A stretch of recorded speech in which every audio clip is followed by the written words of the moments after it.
So here, welcome this morning to the old castle here in Ilkley, which is an enigma of a building. I can't open some deeds and tell you everything. We have glimpses of it through history, particularly through its architecture, and hoping during our study volunteers this year, we're trying to gather more information about this old castle that became the Manor House Museum, people's memories and stories. So this is the early part of the story we're going to look at this morning. Here is the front in the winter sunshine, looking at this building. Often looks like a manor house, but it was called the Old Castle. Why, people wonder? Well, possibly a long memory, because Ilkley Roman fort from around about AD 100 was here, a wooden fort, and then 2 more centuries a stone fort. And that memory may well have continued about the castrum, the castle here at Ilkley, as today a good place to ford the River Wharfe. And so we have a Roman fort with the streams coming down on either side of Ilkley's waters, and on the south side of where those trees are up to the moors, a road taking you off to Manchester, and coming out of the fort, the south gate, moving up, you get the east-west Roman road leading out to York or across to the Lancashire coast. They're running across, still marked today by a street, and the fort sitting on this site continued here until around about 410, when gradually Rome was retreating and the area here continued, but it would have changed. But here we've got signs of the Anglo-Saxons were here. Again, they would have travelled on that east-west Roman road, the best roads for the Anglo-Saxon times, was the spread of Christianity, and possibly the Christianity through the Archbishop at York. Of course, in Roman times, that was the largest fort in this area to support Ilkley. But here we've got Anglo-Saxon cross elements left that have been put together by Reverend Snowdon in the 1870s outside the church, and the old wheat sheaf behind, an old pub, probably incorporating the tithe barn. So the church and this old castle are built on top of the Roman fort, and certainly we've got lots of stonework evidencing that. So Edward Impey, he said, as we were studying last year looking for medieval May exploration, what was it like here? What was medieval times like in Ilkley? Again, discovering and comparing to other places, and he's drawn us what it may have been like on this site. We've got the church and the manor house backing onto the river, and as you can see, a little village very much around the site of the Roman fort and the church. And moving up through the pass and crossing the river. So Gamble was the Anglo-Saxon thane who held Ilkley. We know from the Domesday Book in 1086. And as William had it studied this country of England, Ilkley already has a church and a priest. And it's been given to William de Percy. He's been given lots of land in the north. In fact, he has 100 or more manors around the North Yorkshire. So nominees would hold some, and it would have been administered on his behalf. And he has control over some of the land. And here we get the old castle being built next to the church of Ilkley, which is a church for this region. And here you can see the original part, we believe, is the centre rectangle running through the part in which we're sitting today, and the entrance through that cross passage archway into this 14th century house. So built, we think they were probably in the 1400s, and maybe a connection again to the church, because in 1377 Henry de Percy gave the church and its monies to Hexham Abbey here in Ilkley, and so they would be organising the church, and also maybe they built this as a better place for them to stay, because it's in this 1400 period we think it started and develops. So why do we think that? Well, we have this wall on the west as you come in the cross passageway, and we have these 2 archways, and they first appear in 1390 at Carnarvon Castle. And so they move up the country, and here we've got them used on this building. So quite high status architecture, and this wall, as you can see, and the rectangular that we believe is what the old castle was like at first. And a glimpse here as it is now, and when it was converted into the museum in the 1960s, the cross passageway had always been open, but doors are then required. But you can see it running through and going out at the back. The end of the cross passageway again has been extended at later times and has an archway beyond. And of course, Ilkley District Council opened it in 1961, and in 1974 became part of Bradford, and was later the floor was altered to make it more accessible and not as many steps up and down as you come in. And here, in what we call the house body, in this rectangle in the centre of the house, we can see a fireplace and an entrance to the staircase, all built out of the room. The room seems to have had maybe a central fire, but certainly no big fireplaces. They come in later, as you can see, and this may be a rebuild as well, looking at the stairs. Huge archway over the top, rather like the Folly at Settley if you ever visit there. And the single-storey building seems to become two-storey. And so we have literally a wooden ceiling, which is the floor for the upstairs. And the staircase entrance has a feature we see also on the fireplaces in parts of the house. A very large lintel, almost with a triangular top archway with a point at the top, and that takes you into the staircase, which takes you up to the first floor. So at the back, on the east and the ground floor and the first floor, we have these big windows. The bays have been built out, probably in the 1500s, decided by the style of these windows with the arch tops and the mullion. So one of the windows, again facing south, and in fact most of the windows on this building are looking south, making the most of that sunshine from the walls. And in what's now the room behind here, the solar wing, as it's often called, in our heritage gallery, you can see a fireplace built out again onto the east with a big channel next to it, and again a big lintel over the fireplace in that same style as the archway we saw. And so the house is developing high status features and improvements over the years. Who lived here, we don't know. We have no documents about it, but we're trying to find out more and compare to other places. So here you've got the east wing with those bays built out, and the fireplace chimney is going up the side here at the front. And when you come to go upstairs, we go through that staircase entrance, and as you go upstairs and you look back, you'll see it's been turned round a lot and altered. Originally it would have gone up into the room above here, where today it goes into the solar gallery. But look back, you'll see a landing, and the staircase will have turned. The door we can see you've entered on this side, and on this side is where the 1961 fire door has been placed. But there you can see alterations and changes, and upstairs we have extra blocked doorways and things as things have changed. So here we've got a picture upstairs, that fireplace, above the fireplace we saw below. You can see that great big lintel and shaped chamfered edges being done. A high status fireplace, and built out with it is a chute for the indoor toilet, or garde-robe as it's called. As you can see, we have in that private wing for whoever was living in this house.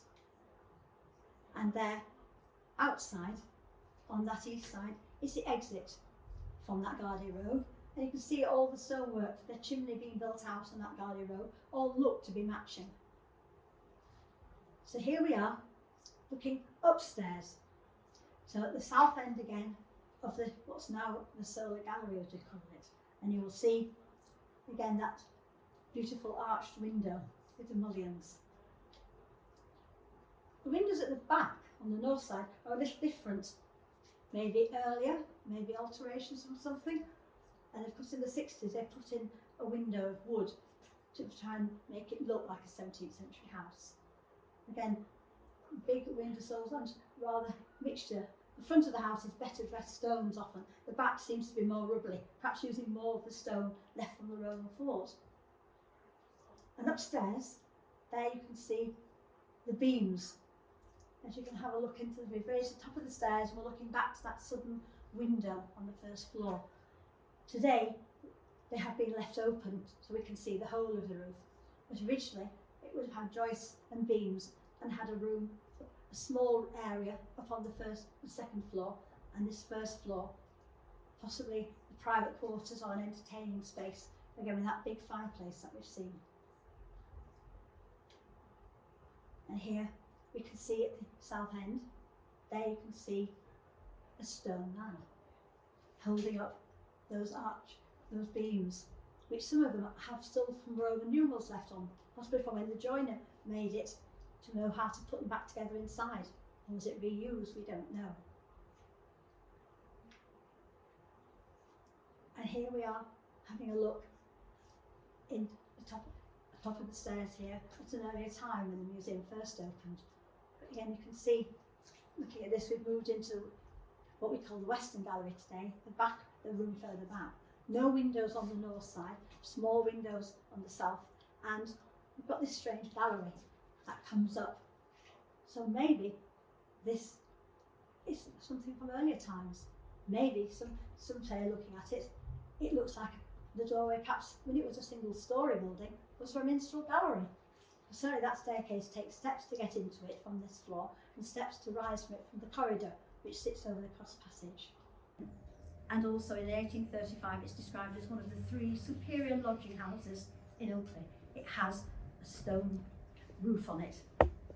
And again, it's probably a little exaggerated, but you can tell the ditch next to the old castle, and you're looking across and it's got the old castle backing onto the church as it went, and then beyond it the roof line of the old Wheatsheaf pub is glimpsed in his picture.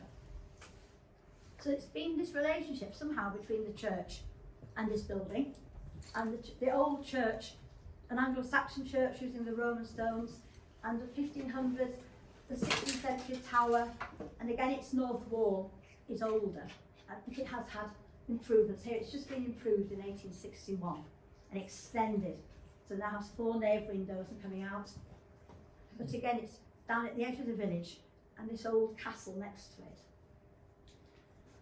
So I just took a close-up, and you can see the church and the gables of the back of the old castle. Very higgledy-piggledy, being built out a later western rebuilding. The cross passage has been extended out.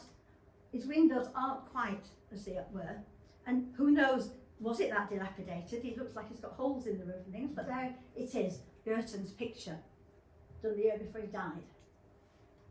So here's a picture from the mid-20th century, and you can see the back of the building. And again, you can see the west wing moving across the rectangle with all the chimneys coming out of it, and then onto the chimneys on the gables like this fireplace, the stairwell, the staircase well, and then at the end, the solar area. We've got that, we've got the doorway, and then on the other side. And this time it's been turned into cottages. And so you've got extra bits of blocked up doorways, and you've also got extra little back doors knocked into the building. It's been altered out, and extra bits of fireplace, it's been changed. So we'll have a look at that a little bit later, we'll come back slightly. So that west side is a rebuild, we believe, again, in the 1600s. So we got 1400s and 1500s and 1600s built using as an entrance those arches, which are often called Carnarvon arches. And here it's got, again, the windows, the 17th century, 1600s, square and mullioned windows with the drip moulding across it. And it's been built on a different alignment. Maybe it's still a servant's wing, but it's been built, as you can see, slightly differently on 3 stories. So the ground floor is slightly down, and then upstairs it's on slightly different alignments as you move up. But again, the mullioned windows there at a different period. And it's literally standing on the western edge of the Roman wall. So in the 1960s, when they left some of the Roman wall exposed, it's down that side, you can see it. So just a little glance inside where we do, because it's smaller and tighter, that tended to be done, it tends to be used more privately. In 1960, it was organised to be the caretaker's house, so they had a caretaker living in the new museum. So the ground floor, and this is the first floor, there is the windows again, quite deep with those mullioned windows. Lots of wood, big beams, and again wooden ceilings and floors. And they've exposed on that first floor some of these windows, which are erratic and so on, quite deep, quite different up there. But we have these windows looking out over the north side on the far edge. And then up into the second floor, which has been evolved into a store area now, with two great big beams that even small people like me have to duck well. So it's across, but again, the window looking south, a slightly smaller money window up at the top. And just to have a glance to see what's left of earlier times, through what we call the buttery, the ground floor area of that western wing, you will see this is looking out into the cross passage. It's become a doorway, and inside, this is the only of the old multiple staircases that's left, is this small staircase that takes you up to stand on the landing above the cross passage, and then the rooms off from there, which again on a different scale to the rooms where we are today. So again, a plan done.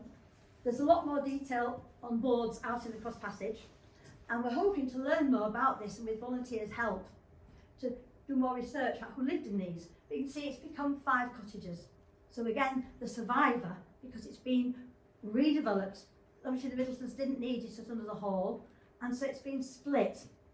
So again, fireplaces shrunk, extra ones in. You can see cottage 1 is what we call the buttery today, and that has a corner fireplace added and a staircase at the back, which we still have surviving.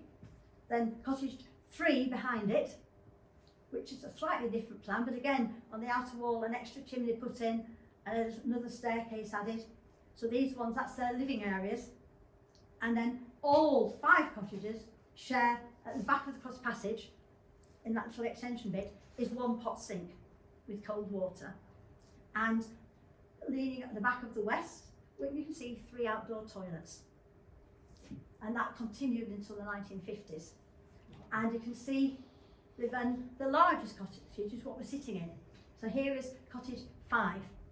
So it has a door that's a little bit hidden at times because of the bay. So at the back, where we have the supporters board, is a block doorway. There's block doorways in these back walls that are hard to see.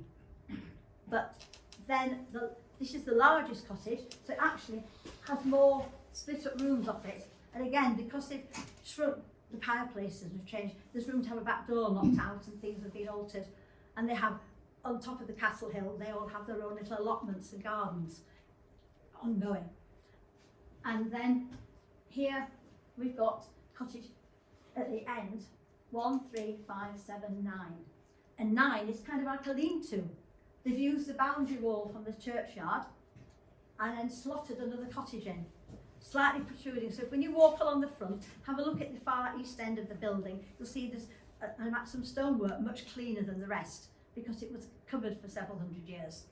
And so that's where you came to this cottage. Again, we've got a roof line you can trace on that side. And so there is cottage at the end, cottage 9. So again, they're down below. And as I said, the book everyone looks at for a lot of Ilkley's history is Ilkley, Ancient and Modern, 1885 by Robert Collier and Mr. Turner. The Collier and Turner's book. And it does not, has a long section on that church, has sections on other buildings in the town. It does not mention the old castle. But it said, and Mike Dixon, his research on Dr. Collier, said Collier was heard to say once that he heard somebody on one of his crossings cursing some of the ship crew.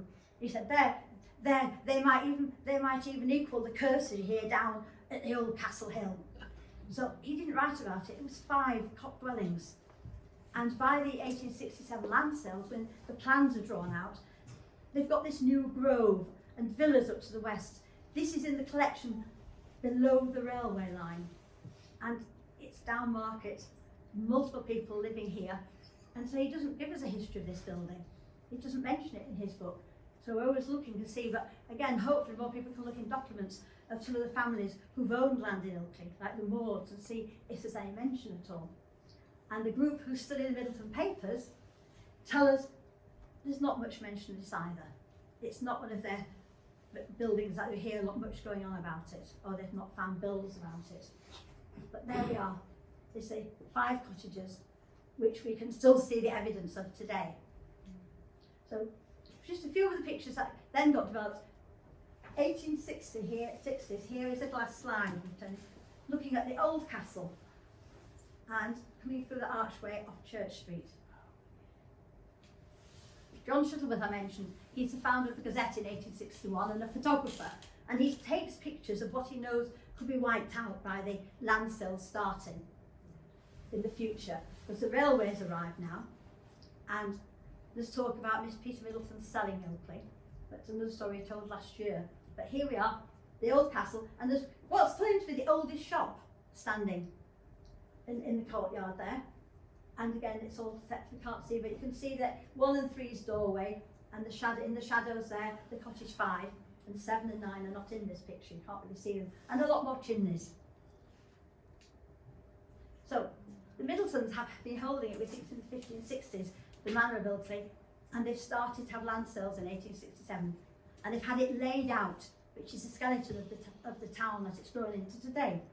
And there's a sale in 1869 in July, and they're selling, the lots have all been marked out and gradually come on, and so these are the lots where we are.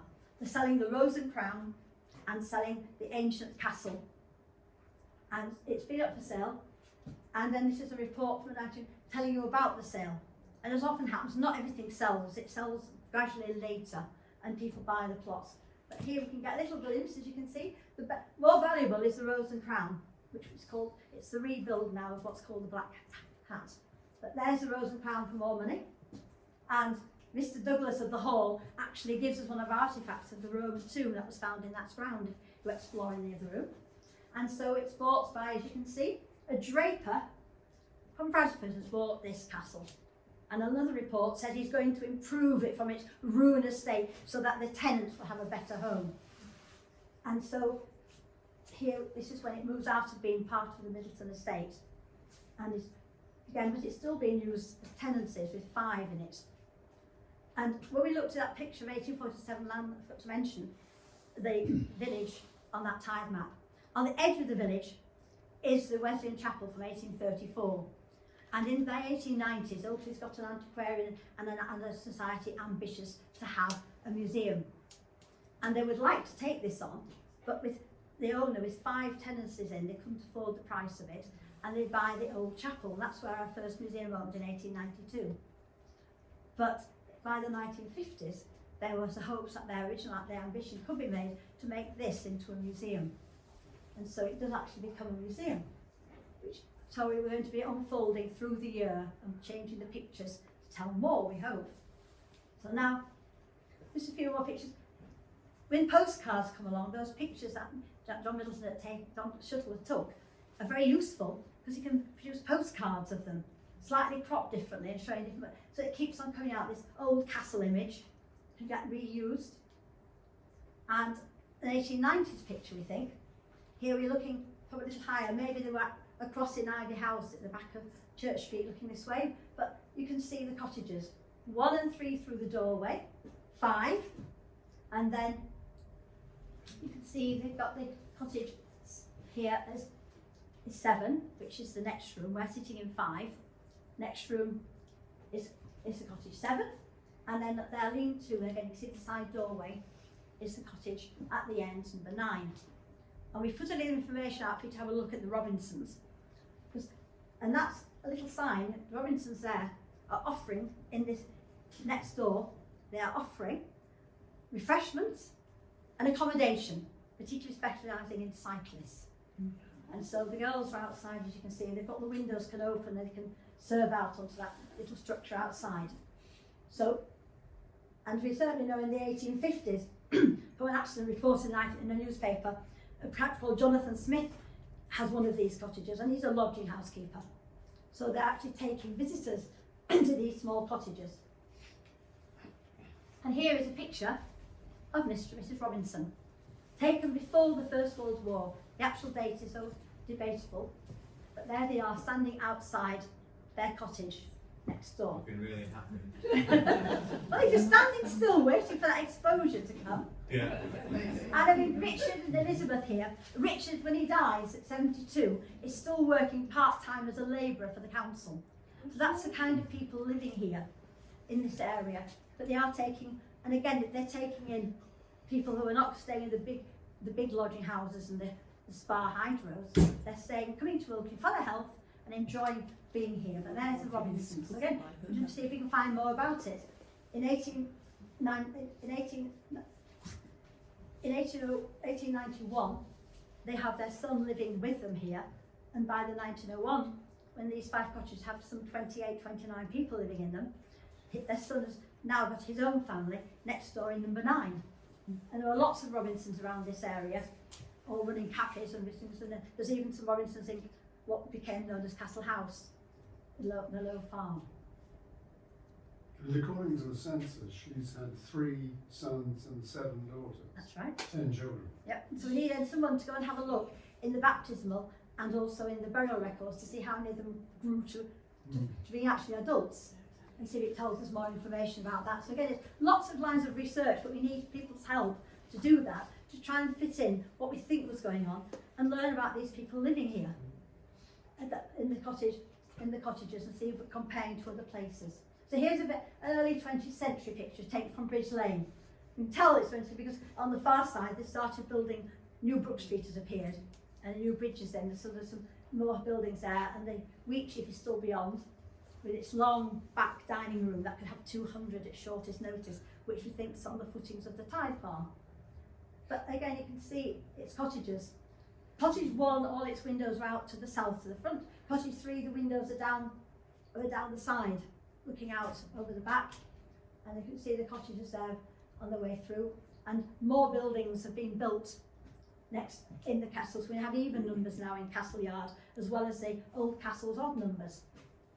So close up you can see the building and lots of allotments around it.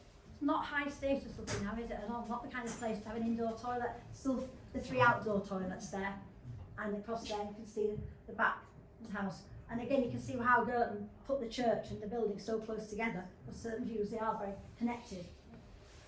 And so by the 1920s, again, something changes hands, and each time it changes hands, there seems to be thoughts of they're going to improve the cottages. And so the even numbers, 2, 4, 6, 8, have joined after the land sale in 1869. We get the first 2 on the corner, and then 1870, a pair of cottages looking into the yard. And again, still some walls and the old shop there. And again, you can see the doorways to get into the cottages. Another view, so again you can see the doorway. That lantern's been there a long time and casts its shadow over the doorway, as you can see, to number 5, and number 7's doorway in, and then number 9 on the end.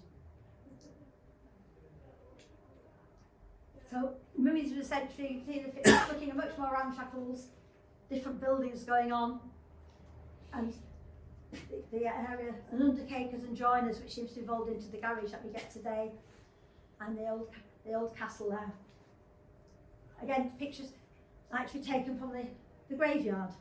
So again, this close relationship between the church and this building, even though they're well separated, because by now the vicarage has moved up Wells Road, and it's not, but we just don't know how it's connected properly.